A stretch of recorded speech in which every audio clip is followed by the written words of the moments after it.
Hello friends, good morning বন্ধুরা। আজকে আমাকে দেখে বুঝতেই পারছো প্রচণ্ড ঠান্ডা, আর এতক্ষণ তো প্রচণ্ড কুয়াশা ছিল তাই আসতে পারিনি। তো এখানে একটু কুয়াশাটা কমলো তাই দেখো ঝুড়ি নিয়ে চলে আসলাম। আজকে বাগান থেকে কিছু শাকসবজি তুলবো, কি তুলি সবটাই তোমাদের দেখাবো। তো চলো বাগানে যাই। তো বন্ধুরা দেখো, শাকসবজি বলতে তেমন তো একটা কিছু নেই, মূলা আছে। আর আজকে দেখো এই জায়গায় যে লাল শাকগুলি এগুলি তুলে নেব, আর নেব কিছু ধনেপাতা, বাস এইটুকুই। তো চলো এগুলি তুলি। আর বন্ধুরা দেখো, এই কপি গাছগুলিকে পরিষ্কার করে একটু উঁচু করে দিলাম। দেখো গাছগুলি তো ভালোই দেখা যাচ্ছে, জানি না কি হবে, কপি হবে কি না। যাই হোক, দেখে ভালো লাগছে সেটাই আমার কাছে শান্তি। আর দেখো কি পরিমাণ গাজর গাছ হয়েছে। তোমাদের তো বললাম যে এগুলিকে মাঝখান থেকে একটু একটু তুলে দেব, কিন্তু দেখো গাছগুলি এত সুন্দর হয়েছে আমার তুলতেই মায়া লাগে। যাই হোক, গাজর হোক বা না হোক, দেখতে ভালো লাগে, সেটাই হলো বড় কথা। তো দেখো কত সুন্দর হয়েছে গাজর গাছগুলি। তো এগুলিকে তুলবো না, তো দেখা যাক কতটুকু হয়, হলে তো হবে, না হলে কিছু করার নেই। তবে তুলতে কিন্তু খুবই কষ্ট লাগে। তো আজকে লাল শাকগুলি তুলে ফেলবো, তো গাজর গাছগুলি একটু ফাঁকা হয়ে যাবে, আর দেখা যাক কীরকম গাজর হয়। এগুলি যদি আর একটু হালকা করে ফেলতাম তাহলে কিন্তু দারুণ কিন্তু গাজর হতো। দেখো গাছগুলির চেহারা কত সুন্দর। তো বন্ধুরা এর মধ্যে দেখো বিটও আছে, তো বুঝতে পারছি না বিটগুলি সরিয়ে ফেলবো নাকি রেখে দেব, দেখা যাক কি করা যায়। তো আমি শাকগুলি তুলি, তারপর তোমাদের দেখাচ্ছি কতগুলি হয়েছে। দেখো দারুণ কিন্তু হয়েছে শাকগুলি, আর একটু বড় হতো। তো তুলে ফেলবো, মাটিটা একদম নরম।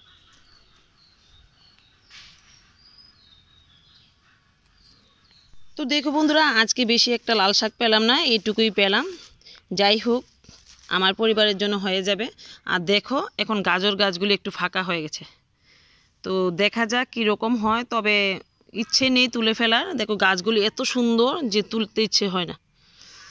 তো বন্ধুরা, শাকসবজি হোক বা না হোক, এই যে বাগানের যে এই দৃশ্যটা দেখতে যে কত ভালো লাগে তা তোমাদের আমি বলে বোঝাতে পারবো না।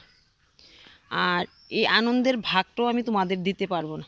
তোমরা এইভাবে বাগান করো, তাহলে বুঝবে যে বাগান করার যে কত আনন্দ। এই দৃশ্যটা দেখতেই ভালো লাগে। দেখো বন্ধুরা কত সুন্দর হয়েছে মূলা শাকগুলি। তো তোমাদের তো বললাম একটু দেরি হয়ে গেছে লাগাতে, তো একটু একটু করে তুলে নিই। দেখো আর অনেক বড় হতো।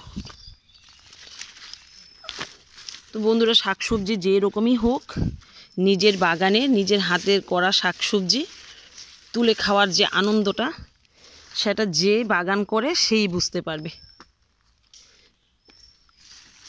আর এর যে কত স্বাদ তা তোমাদের আমি বলে বোঝাতে পারবো না। দেখো মূলা শাকগুলি কিন্তু দারুণ হয়েছে।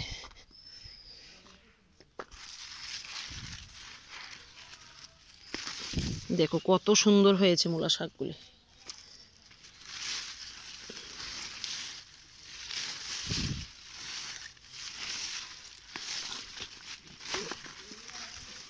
তো দেখো কত সুন্দর। আর বন্ধুরা, আমি রসুন দিয়েছিলাম, কিছু উঠেছে কিছু উঠেনি, বুঝতে পারছি না রসুনগুলি কি নষ্ট হয়ে গেছে নাকি।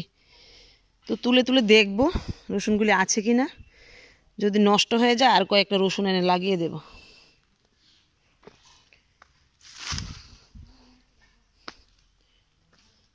এবার বন্ধুরা দেখো,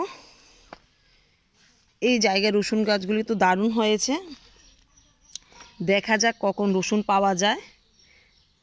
আর যদি রসুন নাও হয় তাতেও আমার কোনো দুঃখ নেই, অন্ততপক্ষে রসুনের পাতা তো নিয়ে কয়েকটা খেতে পারি।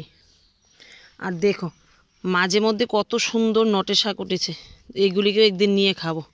আর দেখো বন্ধুরা, এইগুলি এক ধরনের শাক, আমি নামটা জানি না, তোমরা যদি জানো তোমরা অবশ্যই বলবে। তো এটাও খাওয়া যায়।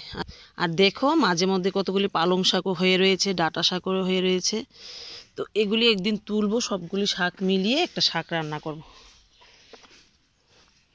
তো চলো বাগানের ওই সাইড থেকে কিছু ধনেপাতা তুলে নিই। আর দেখো বন্ধুরা, এই লাউ গাছটা তো দারুণ হয়েছিল, কিন্তু বানর দেখো কিভাবে নষ্ট করলো, সবগুলি আগাই খেয়ে ফেললো। এই দেখো নতুন গাছটা সবগুলি আগা খেয়ে ফেলেছে। তো এই গাছটা আর কীভাবে হবে কিছুই বুঝতে পারছি না। প্রথম তো এই আগাটা খেলো, তারপর আবার 3টা ব্রাঞ্চ দিয়েছে, 3টা ব্রাঞ্চও আবার খেয়ে ফেললো। দেখো কি অবস্থা করেছে, আগাগুলি খেয়ে ফেলে আর পাতাগুলি ছিঁড়ে ফেলে রেখে। দেখো কি অবস্থা করেছে। তো এবছর আমার লাউ শাক আর ভালো হলো না। গত বছর কিন্তু লাউ শাকটা ভালো হয়েছে, যদি লাউ হয়নি, লাউ শাকটা কিন্তু দারুণ হয়েছিল। যারা তোমরা আমার আগের ভিডিও দেখেছো তারা তো অবশ্যই জানো যে আমার কি পরিমাণ লাউ শাক হয়েছিল। তো এবছর লাউ শাকও খাওয়া গেল না আর লাউও খাওয়া গেল না, একটা মাত্র লাউ পেয়েছি।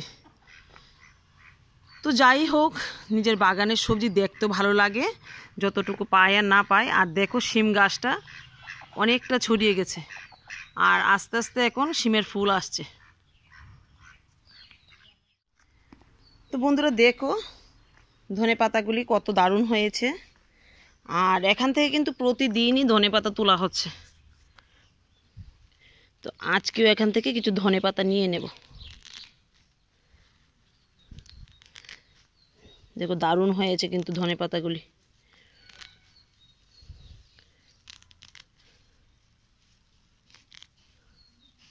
আর মাটিটাও একদম নরম, আমি এই মাটিটাতে অনেকটা পরিমাণ ছাই দিয়েছি, তাই এত নরম।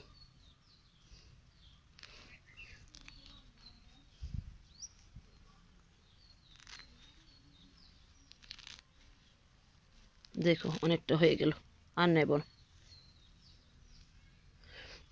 আর দেখো বিনস গাছগুলি এইটুকু হয়েছে, মাত্র কয়েকটি উঠেছে। এখানে 20 টাকার বীজ দিয়েছিলাম, অর্ধেকই ফুটেনি। তো দেখা যাক যদি বাজারে যাই, যেহেতু এখানে কয়েকটা বিনস আছে, মানে গাছ আছে, আর কয়েকটা বিনসের বীজ এনে লাগিয়ে দেব, দেখা যাক কতটুকু হয়। আর দেখো কপি গাছগুলির মাঝখান দিয়ে আমি কয়েকটা ঢেঁড়সের বীজ দিয়ে দিয়েছি, এগুলো একটু ফুটেছে, দেখা যাক কীরকম হয়। তবে দেখো পাতাগুলি একদম হলুদ কালারের, তো বুঝতে পারছি না এগুলি হবে কি না। তো বন্ধুরা বাগানে তো আর বেশি সবজি নেই, এইটুকুই পেলাম। দেখো এবার ঘরে যাই। তো বন্ধুরা এবার ঘরে যাই আর রান্নাবাড়াটা সারি। দেখা হচ্ছে আগামী দিন আগামী ভিডিওতে।